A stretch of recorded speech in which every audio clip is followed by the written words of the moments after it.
One of the most highly respected characters in the Berserk manga is not some ultimate warrior or swordsman or demon king or magical master, but just an old man, well versed in a trade that has extremely little screen time, and yet what Miura does with the writing of this character makes him one that is impossible to forget and still to this day holds a significant impact on the entire story. Godo was first introduced during the Golden Age arc, when revealing what Guts was doing in that 1-year time skip in between leaving and reconnecting with the Band of the Hawk.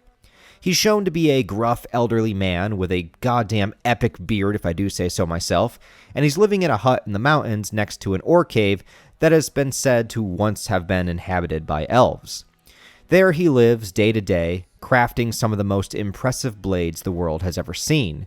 He is just a simple blacksmith, and whenever I think about him, I just hear the clang of metal being hit with a hammer and that visual of sparks emanating from every single collision. Guts asks Godo why he decided to be a blacksmith and if he enjoys doing it. This was during the time where Guts was trying to find or discover what his dream might be. What is it out there that he wants to do or wants to accomplish? When he asks Godo this, Godo responds that he never decided what he was going to do.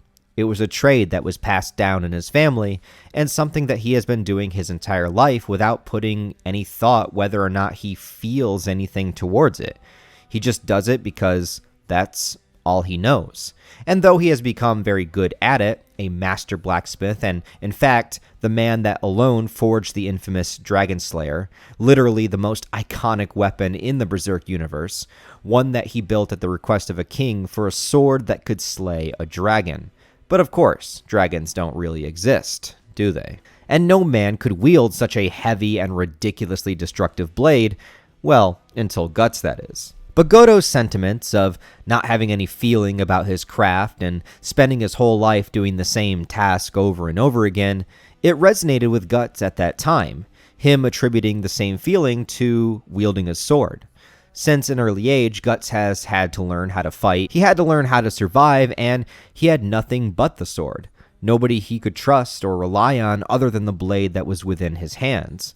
And similarly, I bet Godo felt the very same way every single time his hammer struck the iron. However, although this was inspirational to Guts at the time, that maybe his purpose does exist within the crashing of swords themselves and the desire to only fight for his own survival without a dream to strive for, things are a lot messier the more that this is deconstructed within the manga. I think it's safe to say that Berserk Chapter 129, Cracks in the Blade, is one of the most iconic chapters in the entire manga and a direct shift within the narrative thanks to the speech made by Godo himself.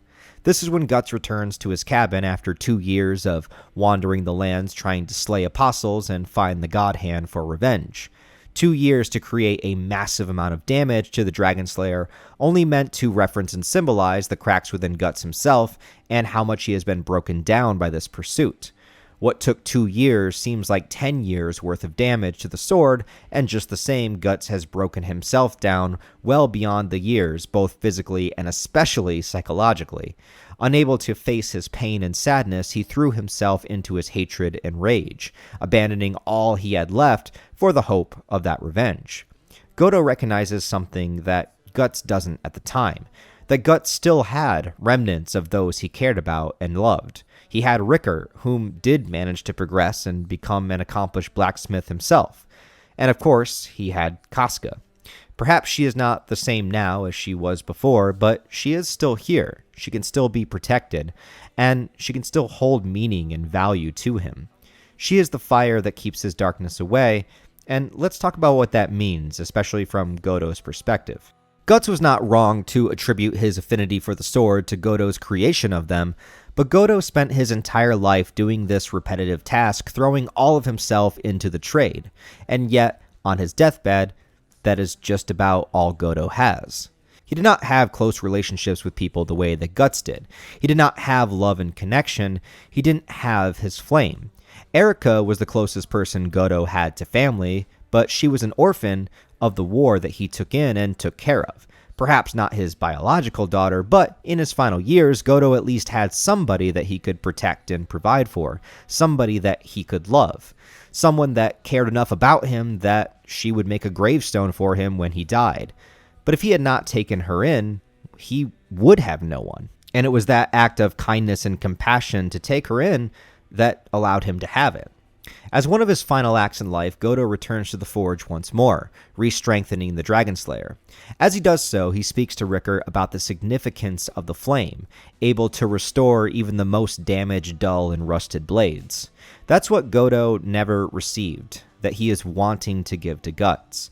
That restoration, that revigoration, and that desire towards conviction for it. GODO spent almost his entire life without those precious things that he could care for, without anything to restore his own symbolic blades. But for Guts, there was hope. Guts had Casca. Guts had youth. Guts had strength. GODO knew it wasn't too late for Guts. But if Guts had stayed on this path of pure vengeance and darkness, at the end of Guts' days, he would die in some battle somewhere with nobody by his side and nothing to show for his conquests. Casca being the flame that rejuvenates Guts isn't just saying that, oh, you need a woman in your life, and it's not belittling Casca for saying that's all she's good for or something like that. No. What GODO is saying is that the people in your life, the ones that you love, the ones that you can protect, the ones that are worth living for, the ones that you attach to that make you feel human. They are what make what you're doing worth it, whether it's striving for a dream or whether it's doing the same repetitive task. You know that you're doing it for other people. They are what make those painful moments more tolerable. They are what lead you towards true healing. GODO doesn't want Guts to rust or to dull or to become old and withered without those flames, like GODO himself. So if and when you manage to find something that is important in life, that makes life worth living, never abandon them and never give up on them. And if you've fallen into despair, no matter how rusted and cracked your blade has become, it can still be restored. So when GODO says, don't turn out like me, he wants Guts to be better. He doesn't want Guts to waste his life, and he doesn't want Guts to destroy himself while his precious things are still there.